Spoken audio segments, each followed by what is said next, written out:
Class 8 SST Chapter 1 Video 3 Expansion of East India Company in India. East India company का भारत में विस्तार.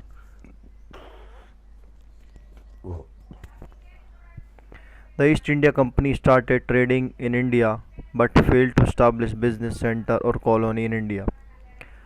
East India company ने व्यापार करना तो शुरू कर दिया इंडिया में, लेकिन अपने सेंटर्स नहीं बना पा रही थी. Jahangir guaranteed permission to the company to open business center at Surat in 1613. अब जहांगीर ने परमिशन दे दी कंपनी को कि वो सूरत में 1613 में अपने एक बिजनेस सेंटर खोलें.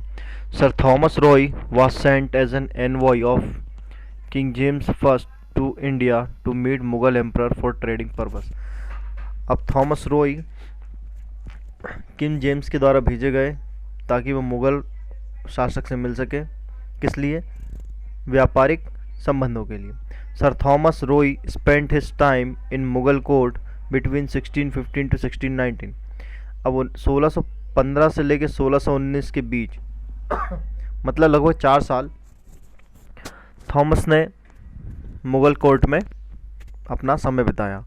He got approval from Jahangir to establish business centers in different parts of Mughal Empire.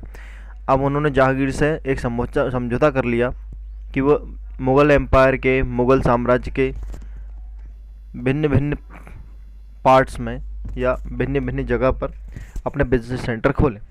And soon British India east India company opened it's business centre at Surat, Agra, Ahmedabad and Bharuch. अब इन चार जगह पर जहाँ पे सूरत, आगरा, अहमदाबाद और भरूच हैं, company ने अपने अपने सेंटर खोल लिए व्यापार करने के लिए. When the emperor Charles second of England was married to princess Catherine of Portugal in 1668, the British got Mumbai in dowry. अब यहाँ देखिए दहेज प्रथा की बात की गई. डाउरी का मतलब होता है दहेज. अब हुआ ये कि इंग्लैंड के जो दूसरे राजा थे चार्ल्स सेकंड, उन्होंने पोर्तुगीज़ की राजकुमारी कैथरीन से शादी कर ली. उसके बाद ब्रिटिश को दहेज में मुंबई मिल गई. Mumbai came under east India company for just 10 pounds annual rent. अब मुंबई की खास बात ये थी कि कंपनी को मुंबई मिल गई मात्र 10 पाउंड सालाना में. अब ये पाउंड जो है एक करेंसी का प्रकार है. जैसे इंडिया में चलता है रुपया, वैसे ही ब्रिटेन में चलता है pound. Mumbai was made headquarter of western coastal business centre in 1687 in place of Surat. अब सूरत की जगह मुंबई उनका नया हेडक्वार्टर बन गई ताकि वो वहाँ से बिजनेस कर सके. जितने भी समुद्री किनारे हैं, वेस्ट में जितने भी समुद्री किनारे हैं, वहाँ का सारा बिजनेस ब्रिटिश को मिल गया. On the eastern coastal area also the company establish business centres at Machilipatnam, Madras, Bengal, Hariharpur, Balasore, Hooghly, Patna and Kasim Nagar. अब देखिए यहाँ पे देखिए कोस्टल रीजन क्या होता है. सबसे पहले तो समझे कोस्टल रीजन मतलब समुद्र के किनारे का एरिया. हाँ, वहाँ पे मछली पालन भी होता है, नारियल का उत्पादन भी होता है. और अगर कोई देश हमारे देश में घुसना चाहता है या आना चाहता है, व्यापार करना चाहता है, तो उनको पहले यही कोस्टल एरिया से गुजरना पड़ेगा. अगर आप ऊपर से देखें नेपाल, भूटान, चाइना, जापान, यहाँ से अगर कोई आदमी आएगा तो पैदल रास्ते से आएगा, लेकिन वहाँ लूटपाट का खतरा है और टाइम बहुत लगता है. तो सबसे सस्ता और जल्दी पहुँचने का माध्यम है समुद्र या सागर. और सागर से इंडिया पहुँचने के लिए कोस्टल रीजन पे आना पड़ेगा. कोस्टल रीजन्स का मतलब है समुद्र के किनारे. अब वहाँ पे जहाज़ खड़ा करना, वहाँ से माल ले जाना लाना बहुत सिंपल हो जाता है. इसलिए अब ईस्टर्न कोस्टल एरिया को भी ब्रिटिश कंपनी हथियाना चाहती थी, तो उसके लिए उसने अपने अपने हेडक्वार्टर्स कहाँ बना लिए? मछलीपट्टनम, मद्रास, बंगाल, हरिपुर, बालासोर, हुगली, पटना और Kasim Nagar. The company made desired benefit in trading in these areas lying between eastern and western coastal areas. अब कंपनी को यहाँ से फ़ायदा होने लगा, वो बिज़नेस करने लगी, तो ईस्ट और वेस्ट के बीच का जितना हिस्सा है वो सारा ट्रेडिंग में आ गया. मतलब व्यापार करने के लिए खुल गया। The company built fort in Mumbai and Calcutta and made adequate security arrangement there. अब कंपनी ने क्या किया, अपने किले बना लिए मुंबई में और कलकत्ता में, और वहाँ सिक्योरिटी टाइट कर दी ताकि वहाँ पर हमला करना आसान ना हो, और कहीं अगर हमें जाना हो और वहाँ हमला करना हो तो मिलिट्री वहाँ जल्दी पहुँच जाए। इन 1717 the east India accord important trading facilities from Mughal emperor Farooq सियार। अब देखिए, अब मुगल एम्पर जो थे फारूक सियार, उन्होंने भी ईस्ट इंडिया कंपनी को कुछ सहूलियतें दी 1717 में। John Surman and William Hamilton paid a courtesy visit to the emperor. अब जॉन सरमोन और हैमिल्टन ने जाकर मुगल शासक से मुलाकात की। The emperor was seriously ill. अब राजा जो था बहुत ही बीमार था। The emperor got cured after following the advice of William Hamilton.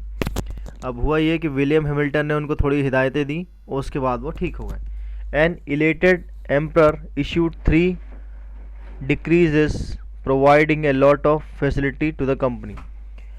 अब बाद में जो एम्परर था, मुगल शासक था, उन्होंने कंपनीज को बहुत सारी फैसिलिटीज़ दे दी, बहुत सारी सहूलियतें दे दी कि आप यहाँ पर व्यापार कर सकते हो। The company earn the right to trade in Bengal without paying tax on annual payment of 3000 rupees. अब देखिए, कुछ भी व्यापार करना पड़ता है तो टैक्स देना पड़ता है गवर्नमेंट को। मान लीजिए आपने कोई चीज़ खरीदी है 100 रुपये की और आप उसे बेचना चाहते हैं, तो आपको बिल वगैरह बनाने पड़ेंगे, दुकान वगैरह खोलनी पड़ेगी। तो जब ग्राहक आपसे लेके जाएगा तो आप मान लीजिए आपने उसको 500 की चीज़ 600-700 में बेची, लेकिन गवर्नमेंट बोलेगी कि भैया हमें भी थोड़ा उसका परसेंटेज चाहिए, तो थोड़ा पैसा गवर्नमेंट के पास जाता है। मतलब हर चीज़ पे कुछ ना कुछ रेंट गवर्नमेंट को देना पड़ता है, वो कहलाता है टैक्स। लेकिन अब कंपनी को ये अधिकार मिल गया कि वो बिना टैक्स दिए ही बंगाल में क्या कर सकती है, व्यापार कर सकती है। मात्र साल के 3000 रुपये उनको देना पड़ेंगे। आज के ज़माने में 3000 कुछ मायने ही नहीं रखते, लेकिन आज से 100-200-300 साल पहले, 400 साल पहले 3000 रुपये बहुत होते थे। लेकिन अगर व्यापार से आप बहुत कुछ कमा सकते हो तो ये पैसे भी बहुत छोटे होंगे। The company was permitted to hire areas near Calcutta. अब कलकत्ता में उन्हें परमिशन मिल गई कि छोटी छोटी जगह पर वो अपने सेंटर्स खोल सकें। The companies due were waived of in Hyderabad province. अब कंपनी जो भी अपने पैसे चुकाती थी वो हैदराबाद के आसपास चुकाती थी।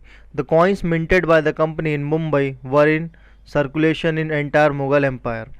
अब जो भी सिक्के कंपनी के द्वारा मुंबई में बनाए जाते थे वो पूरे के पूरे मुगल शासन में फैलने लगे। Thus the company's business and supremacy increased by leap and bonds in India. और दिन दुगनी रात चौगनी उनका व्यापार इंडिया में बढ़ने लगा।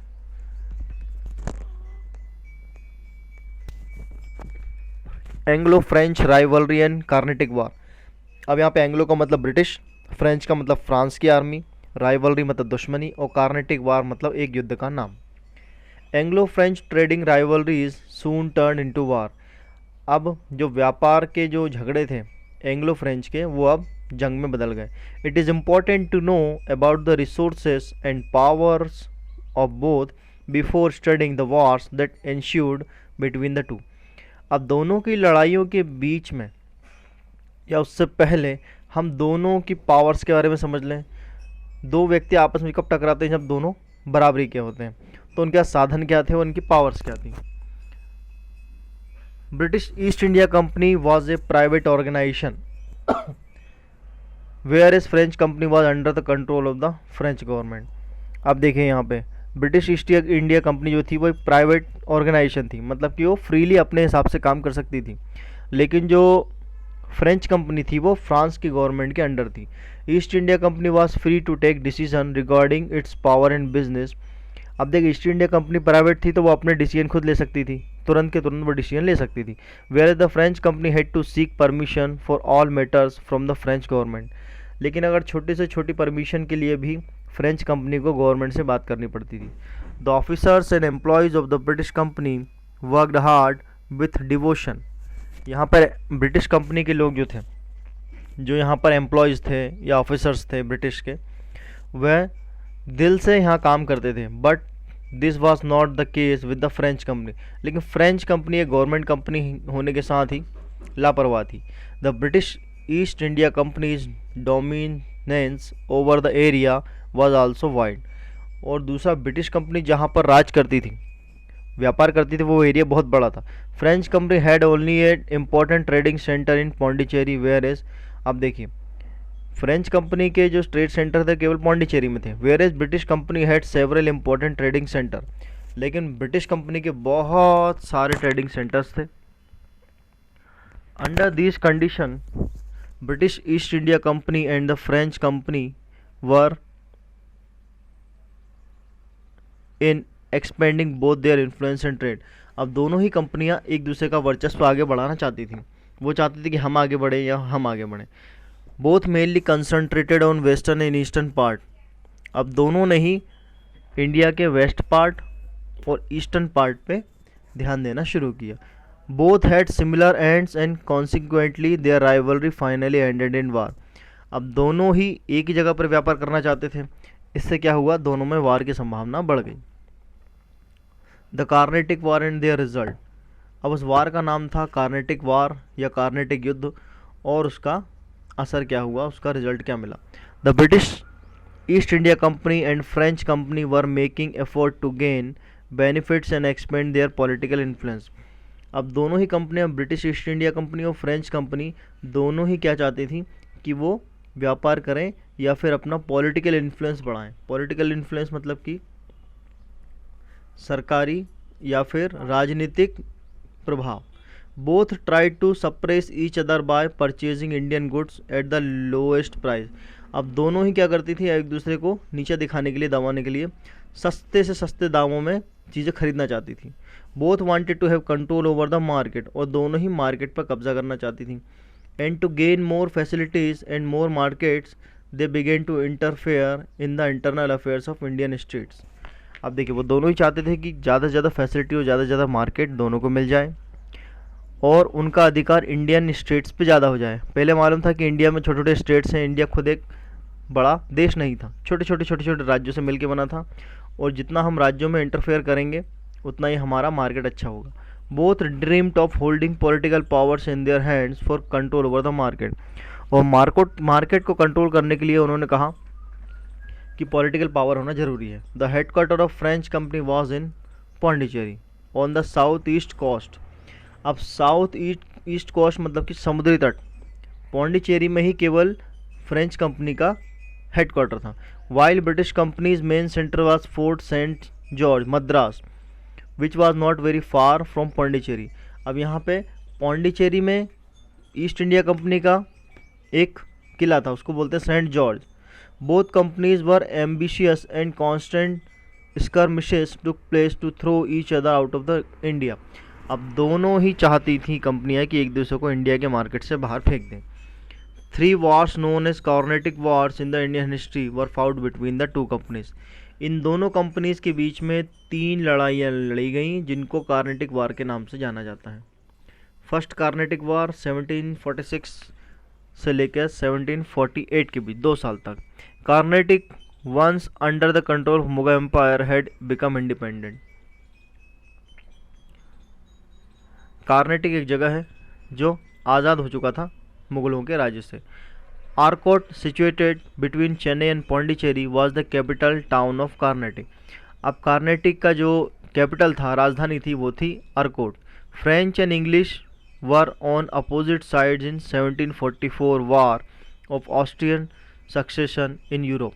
अब यूरोप में भी एक लड़ाई हुई थी जहाँ पर पहले से ही फ्रेंच और इंग्लिश एक दूसरे से अपोजिट में थी। मतलब कि यहाँ ये बात 2 साल पहले की हो रही है जब इनकी वार हुई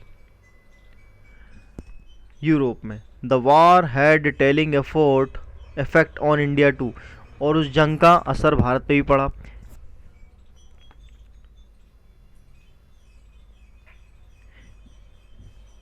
animosity began to rise between English and French companies in India. अब इंडिया में भी इंग्लिश और फ्रांस के बीच में बहुत ही ज़्यादा झड़प होने लगी। French governor duplex Lord Nawab Anwaruddin of Carnatic in his favour.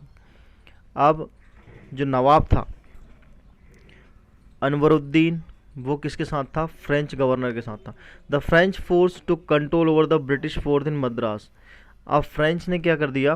British के मद्रास वाले महल पर कब्जा कर लिया। When the nawab of Carnatic demanded the Madras fort, Dupleix refuse to hand it over the nawab. अब जब नवाब ने बोला कि ये जो किला है वो मुझे दे दिया जाए, तो डुप्लेक्स ने मना कर दिया। This lead both side to war and Carnatic nawab was defeated. अब यहाँ पे फिर से लड़ाई हुई और कार्नेटिक नवाब हार गया। In 1748 peace war restored between French and Britain in Europe. अब लेकिन यहाँ क्या हुआ कि 1748 में यूरोप में, यहाँ इंडिया की बात नहीं चली, यूरोप की बात चली, वहाँ भी फ्रांस और ब्रिटेन दोनों ही दोस्त बन गए, शांति स्थापित हो गई। Consequently peace was restored between the two companies in India also. और भारत में भी इन दो कंपनीज के बीच में समझौता हो गया। The Madras fort was handed over the English company. अब जो मद्रास का जो फोर्ट था जो फ्रेंच के कब्जे में था, वो किसको दे दिया गया? इंग्लैंड को, इंग्लिश को दे दिया गया, इंग्लैंड ब्रिटिश को दे दिया गया। Although peace was restored between the two, the war gave birth to new thing. अब हालांकि दोनों के बीच शांति हो चुकी थी, लेकिन युद्ध से कुछ नई चीज़ निकल के आई।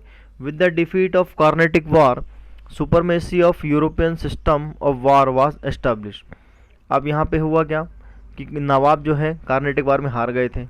यहाँ पे जो लड़ने का तरीका था वो यूरोपियन सिस्टम बन गया था। The European companies came to know that with further increase in internal interference in politics of India, Indian states politics, supremacy too could be establish further. अब देखिए यहाँ पे क्या हुआ कि यूरोपियन कंपनीज को ये पता चल चुका था कि जितना हम इंडियन पॉलिटिक्स में पार्टिसिपेट करेंगे, यहाँ की भारत की राजनीति में कब्जा जमाएंगे, उतनी ही जल्दी हम सफल होंगे और आगे बढ़ेंगे।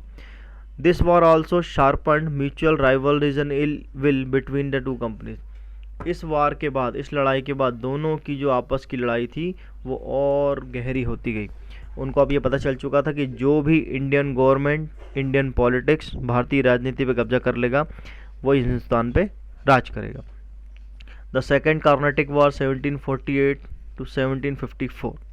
A battle between British East India Company and French Company was fought over the question of succession to the throne of Hyderabad and Carnatic. अब जो अगली लड़ाई ब्रिटिश और ईस्ट इंडिया कंपनी के बीच और फ्रेंच कंपनी के बीच हुई वो थी हैदराबाद और कार्नेटिक के थ्रोन को लेकर। थ्रोन का मतलब होता है सिंहासन। मतलब दोनों ही कंपनी चाहती थी कि हैदराबाद और कार्नेटिक पर उनका राज हो जाए। French company declared Muzaffar Jang as a ruler of Hyderabad and Chand Sahib of Carnatic. अब फ्रेंच कंपनी ने मुजफ्फर जंग को हैदराबाद का और चंद साहिब को कार्नेटिक का रूलर बना दिया। Where British company was supporting Mohammad Ali in Carnatic and Nasir Jang in Hyderabad. लेकिन ब्रिटिश कंपनी क्या करती थी? वह चाहती थी कि मोहम्मद अली कार्नेटिक का राजा बने और नासिर जंग हैदराबाद का। Ultimately the war broke. अब आखिर में युद्ध शुरू हो गया। नासिर जंग was defeated and killed in war. अब नासिर जंग जो था वो हारा गया और मारा गया। Muzaffar Jang gave a sum of 50,000 pound and Jahangir worth 10,000 a year to French. अब जैसा मुजफ्फर को देना पड़ गए 50,000 पाउंड और Jahangir worth 10,000 a year to French company for their help in war. अब क्या हुआ? फ्रेंच कंपनी को पैसे मिलने लगे दोनों से। कितने कितने? 50,000 पाउंड और 10,000 साल के फ्रेंच कंपनी को। Under Robert Clive a young clerk in company British force besieged Arcot. अब एक और नया आदमी आया जो क्लर्क था, रॉबर्ट क्लाइव, वो ब्रिटिश कंपनी में यहाँ पर आ गया। Chand Sahib was killed in war. अब चंद साहिब भी वॉर में मारा गया। The whole Carnatic came under the control of British company. अब पूरा का पूरा कार्नेटिक जो है ब्रिटिश ईस्ट इंडिया कंपनी के कब्जे में आ गया। English company established supremacy in Carnatic and French maintained there army in Hyderabad in the name of protecting the Nizam, and for this the Nizam allowed them to collect revenues. अब देखिए, English company establish supremacy in Carnatic and French. अब देखिए, अब जो अधिकार था British का वो कार्नेटिक में हो गया। And French maintain the army इन हैदराबाद, और फ्रेंच लोगों ने हैदराबाद में अपनी आर्मी को रख दिया। किस लिए? ताकि वो वहाँ के राजा वहाँ के निज़ाम को प्रोटेक्ट कर सके। अब निज़ाम ने कहा कि ठीक है, आप लोग हमारी रक्षा के लिए यहाँ आए हो, तो आप लोग क्या कर सकते हो, रेवेन्यू कलेक्ट कर सकते हो, मतलब कि जितना भी लगान वगैरह है जो ज़मीन से मिलता है या व्यापार से मिलता है वो आप कलेक्ट कर लो। This method of exercising control, that is by making the Indian royalty pay to maintain the foreign army, came into practice। अब यहाँ पे ये होने लगा कि बड़े बड़े राजा लोग ब्रिटिश आर्मीज़ को अपने सेवा के लिए या अपनी रक्षा के लिए रखने लगे, और बदले में ब्रिटिश आर्मी या फ्रेंच आर्मी उनसे पैसे या फिर रेवेन्यू लेने लगी। The third Carnatic war 1756-1763। अब यहाँ पर देखिए, the final phase of Anglo French conflict started when the 7th year war broke out in Europe. अब यहाँ पे देखिए, आखिरी जो लड़ाई फाइनल फेज होने वाला था वो लड़ाई 7 साल चली, वहाँ पर लड़ाई शुरू हो गई थी। In the war of one the wash in 1760 French were defeated, लेकिन आखिरकार फ्रेंच लोगों की हार हो गई 1760 में। The British company emerged victorious in the war, और ब्रिटिश कंपनी अकेली विजेता रही यहाँ पर। The English who were already in power in Carnatic ousted French from Hyderabad too, और जो लोग पहले से ईस्ट इंडिया कंपनी के ब्रिटिश के कार्नेटिक वार में पावर में थे, उन्होंने हैदराबाद से भी फ्रेंच को हटा के भगा दिया। And thus all the territories under the French control came under the control of British company, और ऑटोमेटिकली जितना भी फ्रेंच लोगों ने कब्जा करके रखा था वो ऑटोमेटिकली ब्रिटिश कंपनी को मिल गया। The dream of French company to gain political supremacy India came to an end, आखिरकार भारत को जीतने का सपना फ्रेंच कंपनी का ख़त्म हो गया। British East India Company found a new door open to establish their supremacy over entire India. अब पूरे भारत को अपने कब्जे में लेने के लिए ब्रिटिश ईस्ट इंडिया कंपनी के पूरे गेट ओपन हो चुके थे, यहाँ से वो पूरे इंडिया पर राज कर सकती थी। British conquest of Bengal, Alivardi Khan become the nawab of Bengal in 1740। Alivardi Bengal का नया नवाब बना, नवाब मतलब राजा।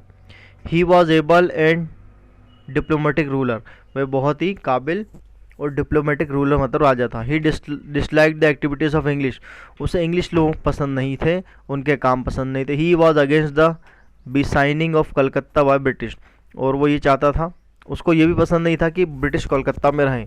ही डाइड इन 1756, लेकिन वह 1756 में मारा गया। Sirajuddaulah became the nawab of Bengal. अब आखिरी में इसके बाद बंगाल के जो नए नवाब बने वो सिराजुद्दौला हैं। Shaukat Jang son of Ghasiti Begum, eldest daughter of the Alivardi Khan himself wanted to be nawab as he got support from Diwan Rajvallabh. यहाँ पे देखिए, शौकत जंग जो कि लड़का था गिश्ती बेगम का, eldest daughter of Alivardi Khan की सबसे बड़ी बेटी का लड़का शौकत जंग, himself wanted to Nawab as he got support from दीवान राजवल्लभ। दीवान एक साहब थे राजवल्लभ, उनका सपोर्ट मिल गया किसको? शौकत जंग को। अब वह खुद नवाब बनना चाहता था। Mir Jafar the brother in law of Alivardi and the army chief.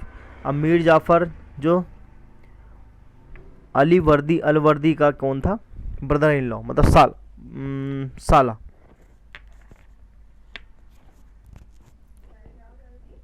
Also wanted to came to become nawab, वो भी नवाब बनना चाहता था। All these under British patronage were fanning conspiracies. All these under British patronage were fanning conspiracy. अब British लोगों के राज में या फिर उनके सानिध्य में या उनके बहकाने पे सारी की सारी साजिश चल रही थी। Nawab Sirajuddaula was annoyed due to the fortification of Calcutta by British. अब नवाब सिराजुद्दौला जब बहुत नाराज़ था क्योंकि ब्रिटिश ने कलकत्ता में एक किला बना के रखा था। The British were trading in Bengal without paying taxes, और बिना किसी टैक्स को दिए हुए बंगाल पे अपना व्यापार कर रही थी British. And this had an adverse effect on the royal treasury. अब वहाँ जो भी खजाना था वो खाली होता जा रहा था, क्योंकि वहाँ पर जो भी टैक्स वगैरह थे वो सारे पैसे बंगाल में ब्रिटिश को मिल रहे थे, लेकिन गवर्नमेंट को कुछ नहीं मिल रहा था। The British did not give due support and gift to nawab. अब नवाब को वो कुछ देते भी नहीं थे। नवाब के यहाँ पर अगर ब्रिटिश ट्रेड कर रहे हैं, व्यापार कर रहे हैं, तो ब्रिटिश लोगों को कुछ ना कुछ नवाब को देना चाहिए था, पर ऐसा नहीं हुआ। Enraged by the provoking activities of British, nawab captured Kasim Bazar factory on June 4, 1756। अब इन्हीं सब चीज़ों से नाराज़ होकर नवाब ने कासिम बाजार की फैक्ट्री को कैप्चर कर लिया या अपने कब्ज़े में ले लिया। कब की बात है? June 1756। Now the nawab was on his way to Calcutta. अब नवाब कलकत्ता पे जाकर भी यही करना चाहता था। Governor Drake left Calcutta with traders, women and children and nawab to control of Calcutta on 22 June 1756। अब वहाँ का जो गवर्नर था ड्रेक, वह अपने व्यापारियों के साथ, औरतों के साथ, बच्चों के साथ वहाँ से निकल गया और नवाब ने वहाँ पर कलकत्ता में कब्ज़ा कर लिया। कब? 22 जून 1756 में।